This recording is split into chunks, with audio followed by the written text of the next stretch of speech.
Good morning everyone. এই ঢলা বজাৰৰ পৰা আমি হাঁহ দুটা যোৱাকালি কিনি আনিছিলোঁ।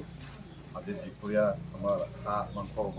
হাঁহ মাৰিম আৰু এতিয়া এই মাৰিবৰ কাৰণে ধৰি লোৱা হাঁহটো এতিয়া ঢলা বজাৰৰ পৰা হাঁহকেইটা মই গৰম পানী ভিজাই পেলাই বাকলিকেইটা গুচাই আছোঁ। বাকলিটো গুচাই ল'ম। হাঁহ পুৰি আছোঁ, হাঁহটো আগতে পুৰি লওঁ।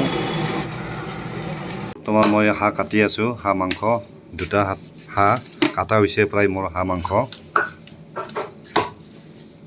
মই হাঁহ কাটি আছোঁ। দুটা হাঁহ প্ৰায় মোৰ কাটা হৈছে। হাঁহকেইটা আজি হাঁহ লগৰ খাদ্য হ'ব আমাৰ এই আলু আৰু কোমোৰা কাটি থৈ দিছোঁ। হাঁহৰ লগত হ'ব, হাঁহৰ লগত বনাম। হাঁহ মাংস বনাবৰ কাৰণে আদা ৰচুন পিচি থৈ দিলোঁ আৰু লগতে জলকীয়া, এফালে মছলা পাতি গোটাই পিচি ৰেডি, এফালে পিঁয়াজো কাটি ৰেডি কৰি থৈ দিছোঁ হাঁহ বনাবৰ কাৰণে। এতিয়া হাঁহ মাংসৰ লগত জিৰা, জালুক, আদা, ৰচুন, জলকীয়া, পিঁয়াজ আৰু মিঠাতেল লগতে পূৰা সানি লৈছোঁ।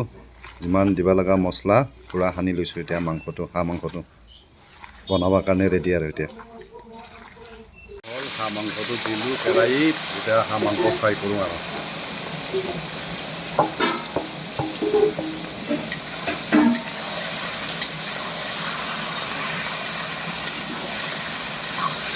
ফ্ৰাই কৰা হৈছে। এতিয়া আলু দিলোঁ মাংসত, পূৰা ফ্ৰাই কৰি ল'লোঁ আকৌ মাংসতে, তাৰপিছতে আলু দিলোঁ।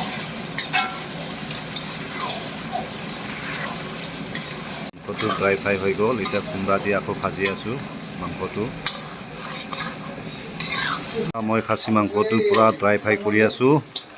ফ্ৰাই কৰা হৈছে প্ৰায় মোৰ আৰু পানী দিলোঁ মাংসত। এতিয়া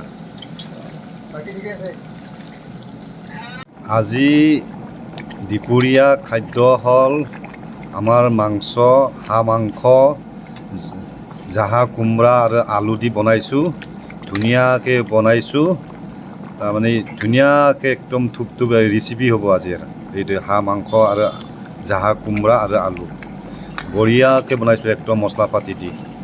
খাই কিন্তু বহুত টেষ্ট লাগিব দেই আজি হাঁহ মাংস। এই হৈছে বনোৱা প্ৰায়, আৰু অলপ পানী শুকাব আছে।